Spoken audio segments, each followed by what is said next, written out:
Three dimensional geometry इस chapter के अंदर पहले लाइन और प्लेन दोनों थे। अब हमारा सिर्फ एक ही कॉन्सेप्ट बचा है, लाइन। इसलिए टॉपिक बहुत ज्यादा इंपॉर्टेंट भी है और इजी भी। अब हमें सीखना क्या है? तो पहले तो हमें यही सीखना है कि आप यहां पर लाइन की इक्वेशन थ्री डी के अंदर कैसे निकाल पाओगे। यही आपको यहां सीखना है। जैसे हमने टू डी के अंदर भी देखा था कि अगर कभी भी लाइन की इक्वेशन निकालनी हो तो आपको हमेशा दो बातें पता होनी चाहिए थी। क्या क्या? आपको यह पता होना चाहिए था कि लाइन का पॉइंट क्या है, यानी पोजीशन क्या है, कहां से पास कर रहा है। एक तो यह पता होना चाहिए था। और दूसरा, उसकी डायरेक्शन क्या है, यानी कि स्लोप क्या है, आपको यह पता होना चाहिए था। यहां पर वर्ड आपको स्लोप देखने को नहीं मिलेगा। यहां जो वर्ड आपको यूज करने को मिलेगा वो क्या होगा? डायरेक्शन। क्लियर यहां पर? तो अगर डायरेक्शन यानी कि स्लोप इसका गिवन होता था, मान लो -3, ये दोनों बातें टिक होती थी, तो इक्वेशन निकालना बहुत ही सिंपल रहता था। आप यहां लिखते थे एक्स कॉमा वाई। पर एक कब होता था खाली? जब ये दो बातें गिवन। अगर आपको पॉइंट नहीं पता तो आप अभी एक्स कॉमा वाई लेकर के नहीं आ सकते। पॉइंट पता है, स्लोप नहीं पता, तो आप एक्स कॉमा वाई लेकर के नहीं आ सकते। इक्वेशन निकालने के लिए जब ये दो बातों पर टिक लग जाए कि ये पता है, तभी इक्वेशन निकालने के लिए लाइन पर एक्स कॉमा वाई नाम का पॉइंट आता था। और ये क्या रिप्रेजेंट करता था? लाइन पर आने वाले बहुत सारे पॉइंट्स होते हैं, उन सारे पॉइंट का रिप्रेजेंटेशन किससे होता था? एक्स कॉमा वाई से। किससे? एक्स कॉमा वाई क्या बता रहे हैं इस पॉइंट के बारे में भी, इस पॉइंट के बारे में भी। सारे पॉइंट को रिप्रेजेंट करने का काम कौन कर रहा है? ये एक्स कॉमा वाई वेरिएबल है, कहीं भी जा सकता है। तो आप इक्वेशन कैसे निकालते थे? आप कहते थे स्लोप निकाल लेते, अगर दो पॉइंट गिवन है तो वाई में से वाई माइनस किया, एक्स में से एक्स माइनस किया, और स्लोप से कंपेयर कर दिया। ऐसा करके हमारे पास equation of line two D के अंदर निकल के आती थी। ये रही आपके पास इक्वेशन ऑफ लाइन। सॉल्व करने पर रिजल्ट आया 3x + y = 5। क्लियर यहां पर? बेसिक कॉन्सेप्ट सेम है, बेसिक स्ट्रक्चर आपका सेम है, पर थ्री डी के हिसाब से मॉडिफाई होगा। क्लियर यहां पर? बेसिक मतलब क्या? किसी भी लाइन को बनाने के लिए दो बातें पता होनी चाहिए। पहली बात पोजीशन, और दूसरी बात उसकी डायरेक्शन। और जब पोजीशन और डायरेक्शन के बारे में पता होगा तो आप आराम से इक्वेशन ढूंढ पाओगे। क्लियर यहां पर? चलो, ये नोट नहीं करना, नोट अब आपको ये करना है, नोट करना मेरे साथ। अच्छा, पेपर में फिगर कितने इंपॉर्टेंट है? बिल्कुल भी इंपॉर्टेंट नहीं है। और ऐसे यहां पर तीनों डायमेंशन शो करके दिखाना तो बिल्कुल भी जरूरी नहीं है किसी भी क्वेश्चन। क्लियर यहां पर? तो आप बिना फिगर के ही पेपर में करके आओ तो बेटर है। वरना आपको थोड़ा स्पेसिफाई करना पड़ेगा, थोड़ा स्पेसिफिक होना पड़ेगा कि इस ऑक्टेंट से पास कर रहा है। तो वो सब ना करते हुए आप बिना फिगर के भी क्वेश्चन कर सकते हो। देखो, ध्यान देना। अगर मान लो मुझे ये वाला पॉइंट गिवन है, तो क्या ये पॉइंट काफी होगा लाइन को ड्रॉ करने के लिए? अगर मैं कहूं कि मुझे एक स्पेसिफिक लाइन चाहिए जो इस पॉइंट से पास कर रही है, तो आप बोलोगे यहां से वो स्पेसिफिक लाइन जो आप सोच रहे हो बनाना इम्पॉसिबल है, क्योंकि एक पॉइंट से कितनी लाइंस बन सकती है? इनफाइनाइट। क्लियर यहां पर? यानी खाली पॉइंट से बात नहीं बनेगी। पर अगर मैं आपको यह कहता हूं कि भाई देखो, मैं आपको एक वेक्टर देता हूं, वेक्टर वेक्टर, एक वेक्टर दे रहा हूं, और जैसी डायरेक्शन इसकी है, इसको फॉलो करते हुए आप जरा एक काम करो, लाइन की इक्वेशन निकाल के बता दो। तो आप बताओ, लाइन ड्रॉ कर पाओगे या नहीं ड्रॉ कर पाओगे? हो जाएगी ना? क्योंकि आपको पॉइंट पता है और कैसे मूव करना है वो आपको ये पता है, तो अब लाइन ड्रॉ कर पाओगे। और ये कर पाना कब पॉसिबल हुआ? जब मेरे पास क्या दो बातें पता थी? पोजीशन पता थी और क्या पता था? डायरेक्शन। अब देखो, लाइन पर आने वाले जितने भी गिवन पॉइंट्स होंगे उनको हम x1 y1 z1 या x2 y2 z2, ये बात सुन लेना, याद भी रखना। लाइन पर आने वाले जितने भी पॉइंट होंगे उनको हम x1 y1 z1 या x2 y2 z2 हम इससे रिप्रेजेंट करेंगे। कोई दिक्कत तो नहीं? आ रही है बात समझ? और यहां पर आपको एक वेक्टर गिवन था, वेक्टर के कंपोनेंट्स को मैं एबीसी से रिप्रेजेंट करूंगा।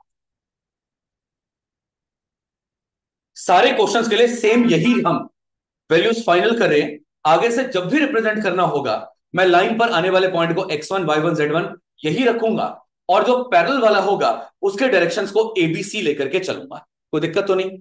अब सुनना, अगर मैं बिना कॉन्सेप्ट के भी समझाऊं तो भी आपके दिमाग में चला जाएगा कि अगर मुझे लाइन की इक्वेशन निकालनी है और लाइन पर बहुत सारे पॉइंट्स आते हैं, तो इक्वेशन के लिए आप उन सारे पॉइंट को रिप्रेजेंट कर देना आर वेक्टर से। किससे? आर वेक्टर क्या रिप्रेजेंट कर रहा है? तो आर वेक्टर बता रहा है all points line on the line. तो परम ये एक जगह पर होगा या कहीं पर भी हो सकता है लाइन में? ये कहीं पर भी हो सकता है, इसका मतलब है ये ऑब्वियसली वेरिएबल फॉर्म में होगा। ये लाइन पर आने वाले सारे पॉइंट के बारे में बताएगा। समझे मेरी बात? और लाइन की इक्वेशन को अगर मैं आर वेक्टर से रिप्रेजेंट कर रहा हूं, अगर मैं लाइन की इक्वेशन को आर वेक्टर से रिप्रेजेंट कर रहा हूं, तो आप ये बताओ कि लाइन की इक्वेशन निकालने के लिए कौन कौन सी दो बातें पता होनी चाहिए। पहला, तो आप x1 y1 z1 को वेक्टर में चेंज कर देना और इसका नाम क्या रख देना? ए वेक्टर। क्या नाम रख देना? ए वेक्टर। और साथ में और क्या चाहिए? डायरेक्शन। आप बताओ आपने किसको कॉपी किया? अब ध्यान से सुनो, ये बात अभी मैंने समझाई आपको, तभी मैंने क्वेश्चन थोड़ा डिटेल में समझाया। दो वेक्टर जब भी आपस में पैरेलल होते हैं तो उनकी डायरेक्शंस का प्रपोर्शन कैसा होता है? क्लियर है यहां पर?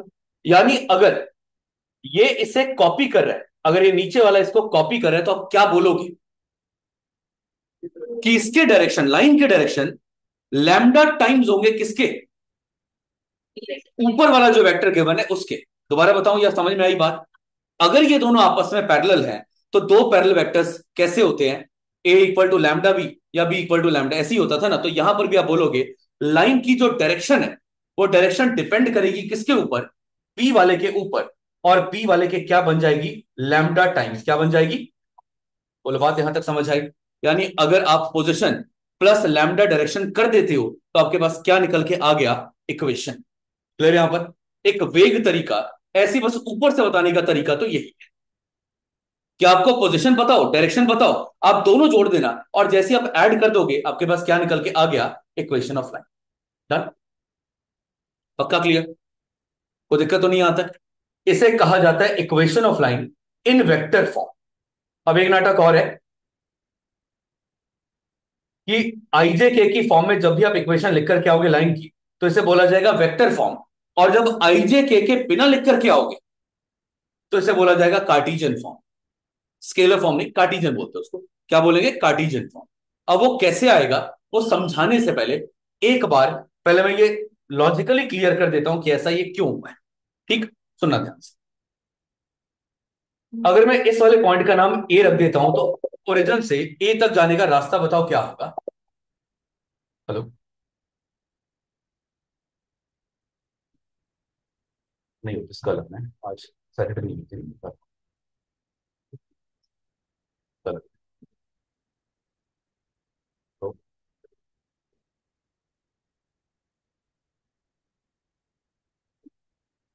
चलो, आज सुनो। अच्छा, सॉरी सॉरी, ये मैंने मार्क कर दिया। पहले ओ से ए समझ आया, और ओ से ए बनने वाले वेक्टर को हम रिप्रेजेंट कैसे करेंगे? तो हम इसे रिप्रेजेंट करेंगे ए वेक्टर के नाम से। कोई दिक्कत तो नहीं यहां पर? लाइन पर बहुत सारे पॉइंट आ रहे, किसी भी पॉइंट को मार्क करके आर लिख दो और इसके कोऑर्डिनेट्स को मान लो x comma y comma z. मान लिया? मान लिया। और ओरिजिन से सीधा इस पॉइंट तक जाने का रास्ता ओ आर वेक्टर से रिप्रेजेंट होगा। इसी ओ आर वेक्टर को हमने नाम दे दिया आर वेक्टर। क्या नाम दिया? क्लियर यहां पर? और बी वेक्टर के बिल्कुल पैरेलल हमें रखना है ए आर को। तो ए आर वेक्टर डिपेंड करेगा बी पर, इसलिए ए आर वेक्टर की वैल्यू कितनी आ गई? Lambda times B vector. आ रही बात समझ? पक्का? अब सिंपल सा लॉजिक यहां पर यह था कि ओरिजिन से ए तक जाना, पहले ओरिजिन से ए तक जाना और ए से कहां तक जाना? आर तक जाना। बताओ जरा किसके बराबर होगा? ओरिजिन से आर तक। और इसे क्या बोलते हैं? कौन सा लॉ है यहां पर? ये ट्राइंगल ऑफ एडिशन। ओ ए की बात करें तो ओ ए का रिजल्ट आपको ए गिवन है, ए आर की बात करें लैम्डा बी, और इसको हमने आर नाम दिया, इसीलिए ये फॉर्मूला ऐसा कुछ दिखता है। आई बात समझ? पक्का? हाँ जी, पक्का। अब मुझे यहां पर आईजे के हटाना है और आईजे के हटा करके इसे कार्टिजन में लेकर के आना है, वो भी सिंपल है। पर पहले आईजे के समझाता हूं कि है क्या। सुनो, मानव क्या लगता है यहां पर, इसे जब मैं वेक्टर फॉर्म में चेंज करूंगा तो आप इसे कैसे लिखोगे?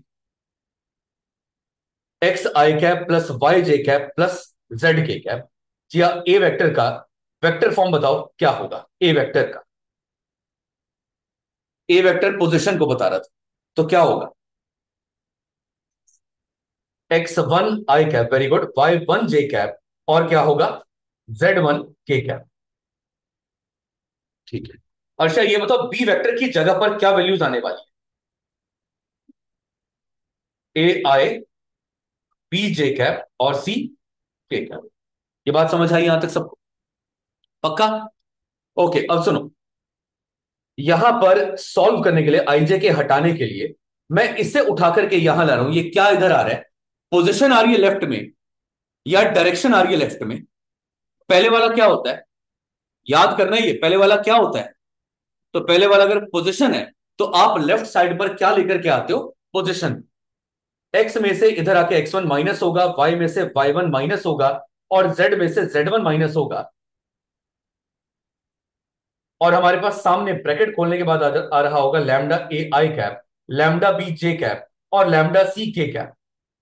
यहां तक बात समझ आई? ध्यान देना इधर। अगर आईजे के हटाना है तो आपके सामने दो इक्वल वेक्टर्स है। कौन से वेक्टर्स हैं? और आप बताओगे इक्वल वेक्टर्स में, या ये बता दो कि कब बोला जाता है दो वेक्टर्स को इक्वल वेक्टर? जब आई वाला आई वाले से मैच हो जाए, जब जे वाले से मैच हो जाए, और के वाले से मैच हो जाए, तो आप बोलोगे x minus x one equal है लैम्डा ए के, y minus y one equal है लैम्डा बी के, और z minus z one equal है किसके? लैम्डा सी के। कोई डाउट तो नहीं? हाँ ना बोलो। यहां सॉल्व करने पर आ जाएगा x minus x one upon a equal to कितना? Lambda. Y minus y one upon b equal to lambda, और z minus z one upon c equal to lambda. मैं आपसे जानना चाहता हूं कि क्या ये आपस में इक्वेट की जा सकती हैं, या हर बार ये अलग अलग रहेगा? इक्वेट की जा सकती है। आप एक्स में से एक्स वन माइनस कर देना, वाई में से वाई वन माइनस करके, जेड में से जेड वन माइनस करके, अपॉन में देख रहे हो एबीसी आ रहा है, और ये सब किसके बराबर है? लैम्डा के। इसी को कहा जाता है कार्टीजन फॉर्म। ये जो निकाला जिसमें कोई आईजे के नहीं आ रहा, इसी को कहा जाएगा कौन सी फॉर्म? Cartesian form. बोलो बात समझ आ रही है? हाँ जी पक्का क्लियर है सबको? वो वेक्टर फॉर्म है।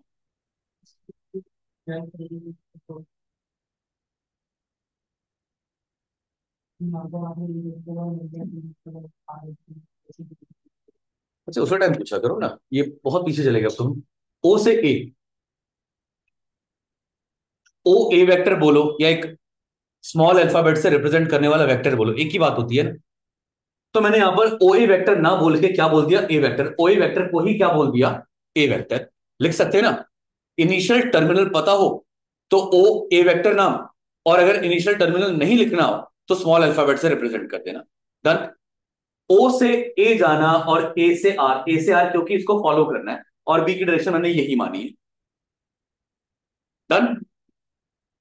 तो ओ से ए जाना और ए से आर जाना, इसका शॉर्टकट क्या है? वही लिखा हूं आप। इसकी वैल्यू ए है, ए आर की वैल्यू पैरेलल होने की वजह से लैम्डा भी है, और इसे मैंने क्या माना है? आर, क्योंकि वो अननोन है, वेरिएबल है, तो मैंने उसको आर नाम दे दिया। तो आर वेक्टर की वैल्यू क्या निकल के आ रही है? Position plus lambda direction. Clear यहां पर? और अगले वाले में क्या किया? तो अगले वाले में उन सारे पॉइंट्स की वैल्यू डाल दी वेक्टर फॉर्म में। अब आप बताओ, इस वाले पॉइंट को अगर वेक्टर में चेंज करूंगा तो क्या आएगा? एक्स आई, वाई जे और जेड के। ए वाले को वेक्टर में चेंज करूंगा तो क्या आएगा? एक्स वन आई प्लस वाई वन जे प्लस जेड वन के। और बी वेक्टर की वैल्यू क्या गिवन है? प्लस सी के। तो बस यही सब यहां प्लेस कर दिया, आर ए और किसकी जगह? सी की जगह, और हमारे पास ये रिजल्ट आ गया। डन। अब पेपर में ऑब्वियसली बार बार डिराइव थोड़ी करोगे, आपको याद रखना है क्या? इतना कि पोजीशन उठ करके यहां आएगा और माइनस हो जाएगा। क्या? पोजीशन यहां आएगा एक्स वाई जेड के पास और माइनस हो जाएगा, और डिवाइड कर देना किसके साथ? डायरेक्शन के साथ। किसके साथ? डायरेक्शन के साथ। अब मैं आपको एक एग्जांपल लेकर के समझाता हूं। एग्जांपल या क्वेश्चन की फॉर्म में लिख दो।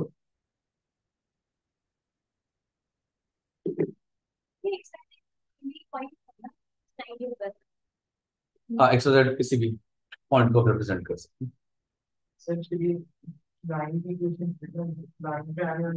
हर एक पॉइंट। तो आप बताओ, जब हम 2D में लाइन की इक्वेशन निकालते, बहुत बढ़िया सवाल। और जब हम 2D में लाइन की इक्वेशन निकालते तो वहां पर भी तो एक्स और वाई लाइन पर आने वाले पॉइंट ही थे, और उन्हीं के कंपैरिजन से आपकी इक्वेशन आ। ठीक। मैं इस डेप्थ में जाना नहीं चाह रहा, थोड़ा सा ध्यान से सुन लेना। अगर समझ में आ जाए अभी तो ठीक, नहीं तो बाद में कॉन्सेप्ट आने वाला है। आप बताओ, पॉइंट्स अलग अलग कैसे हो? लैम्डा पे डिपेंड करेगा ना, क्योंकि अगर आपको ए की वैल्यू पता है और आपको बी की वैल्यू पता है, तो लाइन पर सारे के सारे पॉइंट अलग अलग है, और उसे डिफरेंशिएट करने के लिए कुछ तो अलग होना चाहिए ना। वो अलग क्या होगा? तो लैम्डा होगा। मतलब ये कि इस वाले पॉइंट का लैम्डा शायद अलग आंसर होगा, मतलब अलग वैल्यू होगी, इसका अलग होगा, इसका अलग हो सकता है, इसका अलग हो सकता है, कोई भी रियल नंबर हो सकता है, उस पॉइंट के लिए सेम होगा, पर दूसरे पॉइंट से डिफरेंट होगा। ठीक है, अगर एक ही बारे में समझ में आई अच्छी बात है, नहीं तो मेरे कॉन्सेप्ट का पार्ट नहीं है अभी के लिए। ठीक, आगे बढ़ते। चलो क्वेश्चन लिखो पहला। फाइंड द इक्वेशन, और क्वेश्चन नंबर 19 से लिखना। Find the equation of the line, find the equation of the line which passes through the point, find the equation of the line which passes through the point 1 comma 2 comma 3 and is parallel to the vector, and is parallel to the vector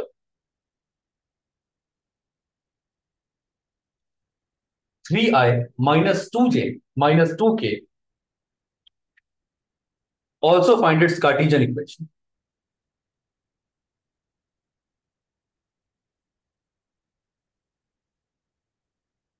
हाँ जी, paper में figure draw करना बिल्कुल भी important नहीं है, सिर्फ आपके concept को थोड़ा सा और समझाने के लिए। आप बताओ पहले क्वेश्चन में लाइन पर आने वाला कौन सा पॉइंट गिवन है आपको? है गिवन कि नहीं? 1 कॉमा 2 कॉमा 3। और ये लाइन आपने ऐसी क्यों बनाई, किसको देख के बनाई है? एक पैरेलल वेक्टर गिवन है आपको, तो आप यहां पर यही मेंशन करोगे कि हमारे पास एक लाइन है जिस पर एक पॉइंट आ रहा है 1 कॉमा 2 कॉमा 3, और हमारे पास एक वेक्टर जिसका नाम हम बी वेक्टर रख देते हैं। चलो अब लिखो, let a vector be the position vector of a point on required line. तो आप लिखना therefore a vector equal to 1i + 2j + 3k। Clear यहां पर? सेम ऐसी let b vector equal to 3i - 2j - 2k be the parallel vector. चलो भाई, अब बताओ इक्वेशन ऑफ लाइन अगर मुझे वेक्टर फॉर्म में निकालनी है तो equation of line in vector form क्या? वेक्टर मतलब इसी में आई जे के की फॉर्म में देना है। तो पहले आप बताओ लेफ्ट में क्या आता है? लेफ्ट में क्या आता है सबसे पहले? आर वेक्टर क्या आएगा? और राइट साइड पर पहले आप बताओगे पोजीशन के बारे में, और इसके बाद बताएंगे डायरेक्शन के बारे में, लैम्डा टाइम्स करके। पोजीशन की वैल्यू है 1i2j3k, और अगर डायरेक्शन की बात करें तो डायरेक्शन यहां पर हो जाएगा 3i - 2j - 2k। ये आ जाएगा आर वेक्टर के बराबर। बोलो यहां तक क्लियर? हाँ जी, यहां तक क्लियर है। अब आगे बस यही छोड़ना है, कुछ नहीं करना और यही छोड़ देना है। पोजीशन, लैम्डा, डायरेक्शन, बस ये आ गया।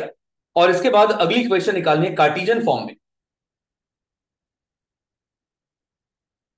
चलो भाई, पहले तो ये बताओ, इसको अपने दिमाग में इमेजिन करो, आर वेक्टर की जगह पर क्या आएगा?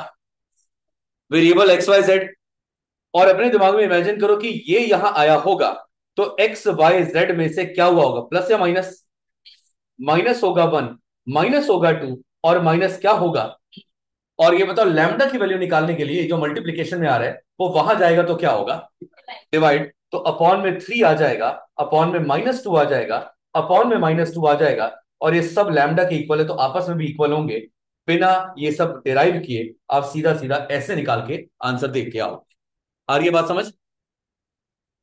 क्लियर है यहां पर? दोबारा समझ लो, यहां पर इसे क्या मान लिया हमने, कौन सा वेक्टर, मतलब इसे ओपन करेंगे तो क्या आएगा यहां पर, कांस्टेंट या वेरिएबल। तो यहां पर आ रहे एक्स वाई और जेड, और ये जब यहां आएगा तो क्या होगा, एक्स में से 1 माइनस, वाई में से 2 माइनस, जेड में से 3 minus.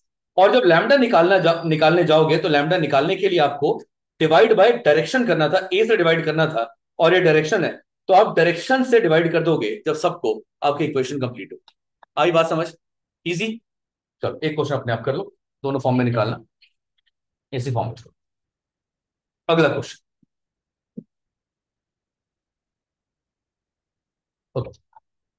Find the vector in Cartesian equation. Question number 23, find the vector and Cartesian equation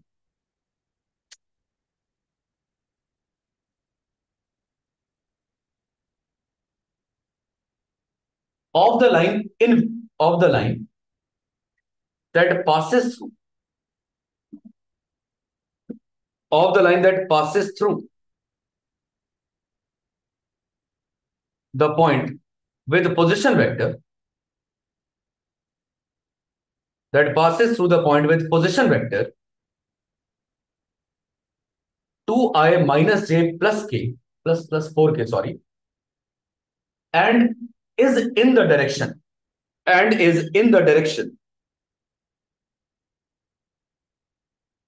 i plus 2j minus k, i plus 2j minus k। चलो जल्दी से ट्राई करो।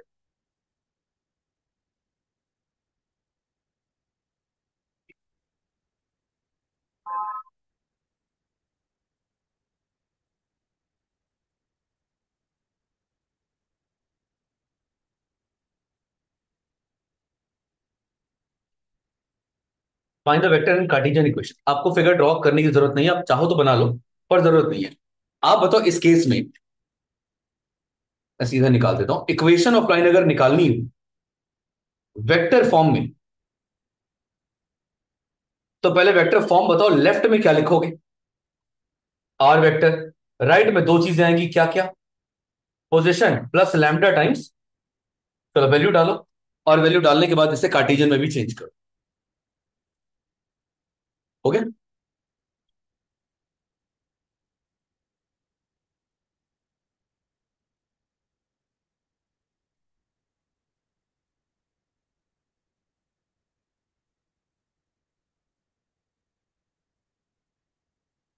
Okay, r vector equal to, क्या point है हमारे, 2i minus जे, सही लिखा है ना, पोजीशन यही है।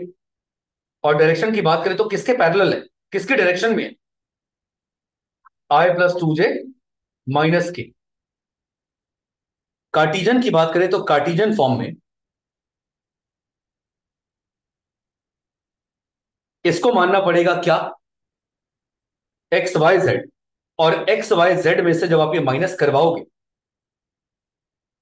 तो आ जाएगा x-2।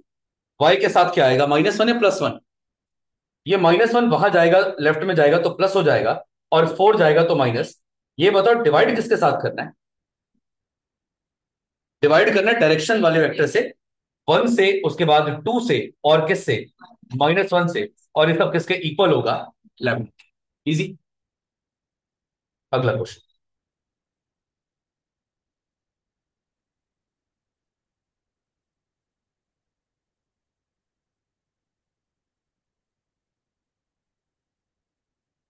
Find the Cartesian equation of the line, find the Cartesian equation of the line which passes through the point which passes through the point -2, 4, -5, और इस बार क्या गिवन है वो इंपॉर्टेंट है, parallel to the given line, sorry, parallel to the line given bye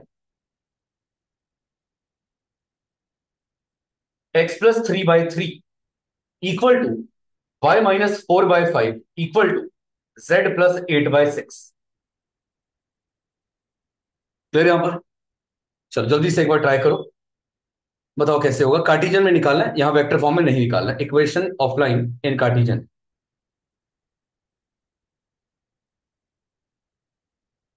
अच्छा पहले तो ये बताओ, कार्टिजन फॉर्म में पहले क्या आएगा? पहले क्या आएगा? तो पहले हम लिखेंगे वेरिएबल्स आएंगे, एक्स वाई जेड आएंगे। इसमें प्लस करना है कि माइनस करना है पोजीशन को?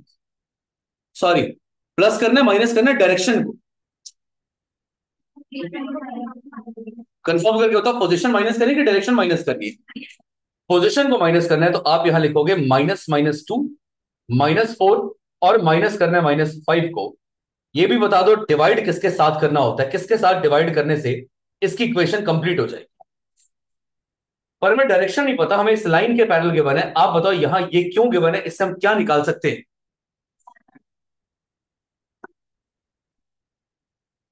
हम यहां से क्या निकाल सकते हैं, सोचो जरा। हमें किस चीज की नीड है?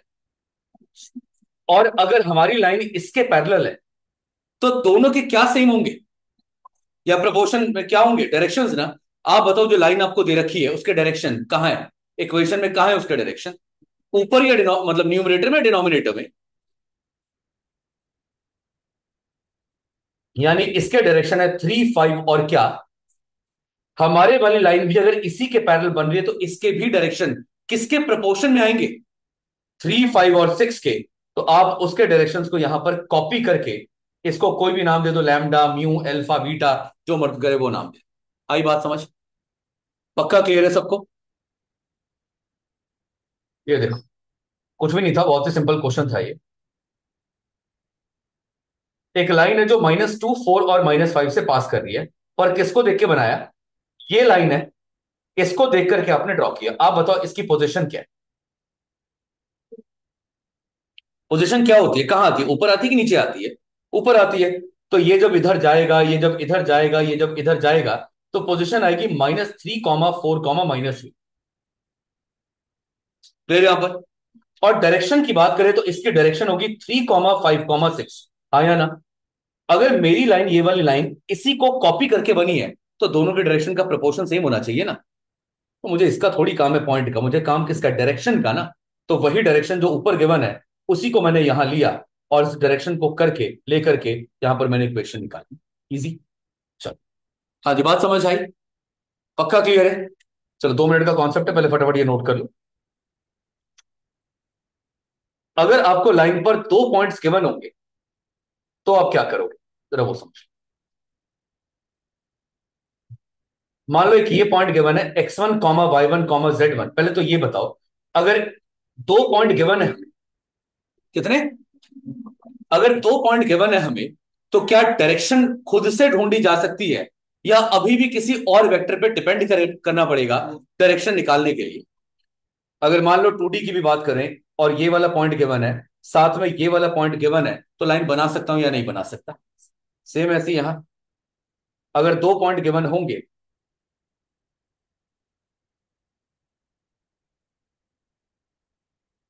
तो हमें ऊपर वाले किसी वेक्टर की कोई नीड नहीं है, हमें ए से बी की तरफ ही जाना है। ये बात हमें समझ में आ गई। क्लियर यहां पर? लाइन कैसे ड्रॉ करेंगे? ए से किसकी तरफ जाके? बी की तरफ। ये बात समझ आई? पक्का क्लियर है या कोई दिक्कत? प्राची आप कंफ्यूज हो?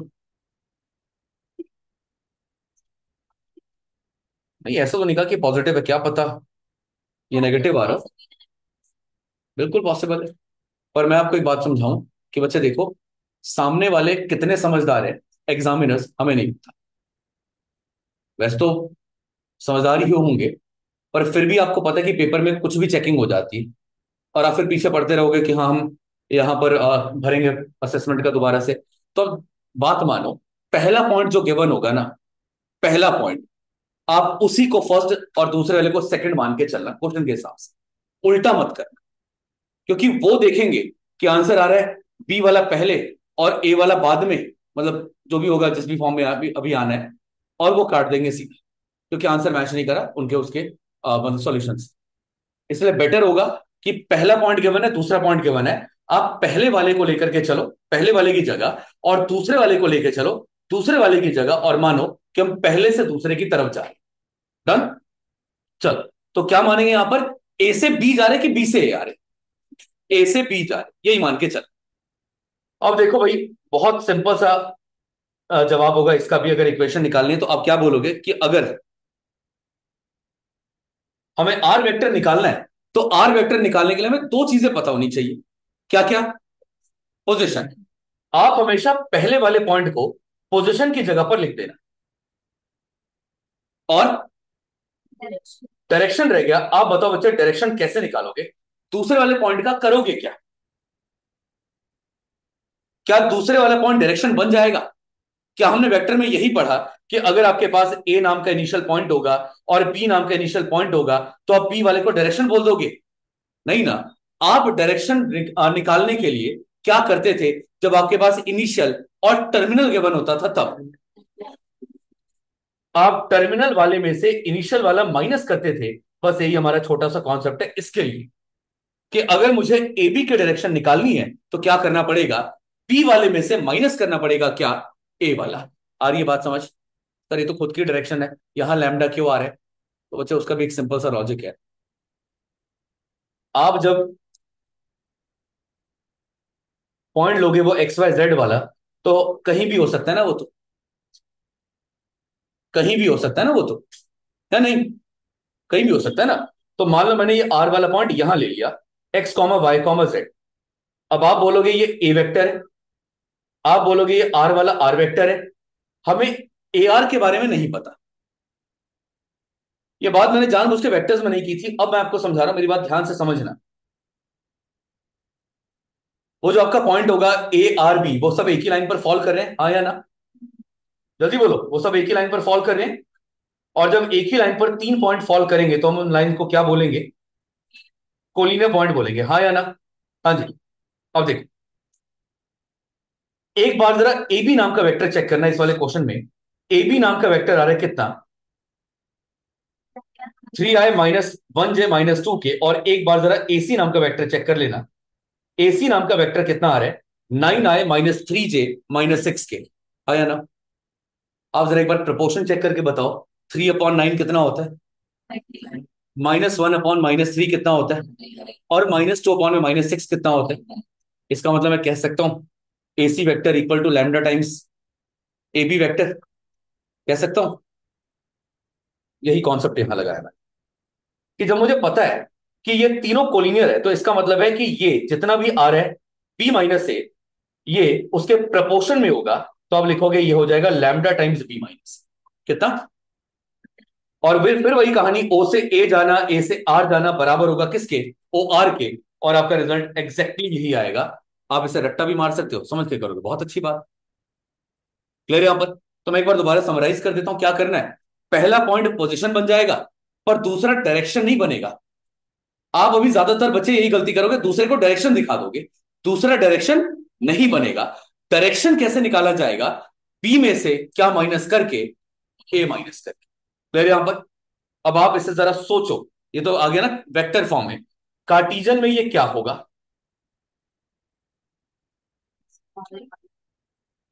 और क्या होगा? सुन दो, सुनो पहले। और ये ए वाला पार्ट यहां आके माइनस हुआ होगा। एक एक कंपोनेंट बोलो क्या है? x1 y1 z1। तो इसका नोट नहीं, पहले समझो। x1 y1 z1 यहां पर आकर के माइनस हुआ होगा, हाँ या ना? ये सेम वही है एक्स वाई जेड, और ये x1 y1 z1 आके माइनस हुआ होगा। आप बताओ इस बार डिवाइड किसके साथ कराओगे? b माइनस ए ना। और b माइनस ए करने पर आया क्या होगा? इसका मतलब इस बार डिवीजन होगा x2 माइनस x1 के साथ, इस बार डिवीजन होगा y2 माइनस y1 के साथ, और इस बार डिवीजन होगा z2 माइनस। और ये सब करने के बाद रिजल्ट इक्वल टू क्या होगा? इजी। ठीक। एक क्वेश्चन छोटा सा, बस 2 मिनट लूंगा, ज्यादा नहीं इससे। छोटा सा क्वेश्चन करवा के उसके बाद छुट्टी कर देता हूँ। चलो जल्दी से पहले नोट कर लो, यहां लिख देना वेक्टर फॉर्म और आगे कार्टेशियन।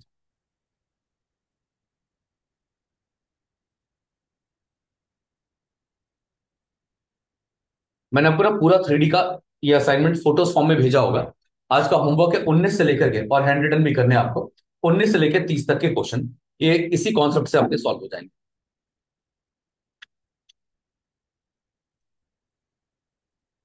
क्लियर यहां पर? और प्लीज वेक्टर में तो आपने बात नहीं, वैसे तो आप कभी बात नहीं मानते। वेक्टर में नहीं मानी, ये आखिरी ऐसा है कि इजी चैप्टर है। आप देख ही रहे हो, इतना मुश्किल नहीं है, आप थोड़ा बहुत मेहनत कर लोगे आराम से हो जाएगा। तो आप इसे रिवाइज करके ये क्वेश्चन करके जरूर आना। क्वेश्चन लिखो, आज का आखिरी question number 25। Find the vector and Cartesian equation.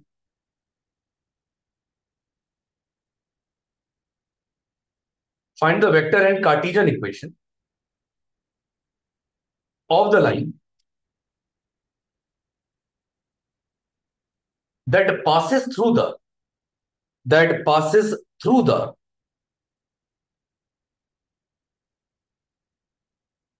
points 2 comma minus 1 comma 4 and 1 comma 1 comma minus 2।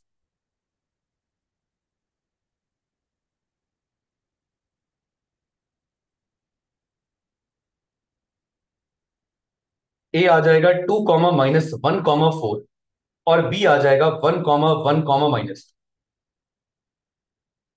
दोबारा ग्राफ फिगर ड्रॉ करने की जरूरत नहीं है, बस समझाने के लिए। अब एक बार शुरू करते हैं। अगर वेक्टर फॉर्म की बात करें तो वेक्टर फॉर्म में आप बताओगे आर वेक्टर इक्वल टू कितना होगा। ए वेक्टर प्लस में लैम्डा बी माइनस ए कर देना। तो ए की जगह लिख देना 2i-1। यही समझा रहा था कि पहला पॉइंट जो गिवन होगा ये आप पोजिशन की फॉर्म में लिख देना, और जो दूसरा पॉइंट गिवन होगा उसमें से माइनस करके डायरेक्शन निकालना। तो अब क्या लिखोगे, 1i-1j-2k में से माइनस करना है 2i-1j+4। सॉल्व करने पर आ जाएगा 2i-1j+4k, और यहां पर प्लस लैम्डा टाइम्स माइनस करना तो आ जाएगा -1i, 1+1 2j एंड -6k। ये रिजल्ट आ गया। यहां देखो क्या, अब कार्टेशियन फॉर्म में x-x1 y-y1 z-z1, फॉर्मूला तो पूरा ही दिखाना पड़ेगा, इक्वल टू अपॉन में, सॉरी, x2-x1 y2-y1 और z2-z। x में से पहले वाला पॉइंट माइनस करना है, यानी ये माइनस करना है। तो सॉल्व करने पर ये आपके सामने है, कोई डाउट तो नहीं आता। अपॉन में, बोलो भाई अपॉन में क्या माइनस करना है, तो माइनस करते हुए दिखा देना कि हमने क्या करना है। 1 में से 2 माइनस किया, 1 में से -1 यानी 1+1 किया, और उसके बाद -2 -4। Final answer x-2 upon -1 equal to y+1 upon में 2 equal to z-4 upon -6 equal to lambda. ये कार्टेशियन इक्वेशन। कोई डाउट तो नहीं इसके अंदर, सब क्लियर है यहाँ तक। ओके, आपका होमवर्क ये 19 से लेके 29 30 तो है ही। साथ में बच्चे वेक्टर्स का जो डॉट प्रोडक्ट आपका है बचा हुआ, वो आप होमवर्क से निपटा लो। ठीक, इतना करके नेक्स्ट क्लास में मिलो, इसके इंपॉर्टेंट कॉन्सेप्ट करने ट्यूसडे।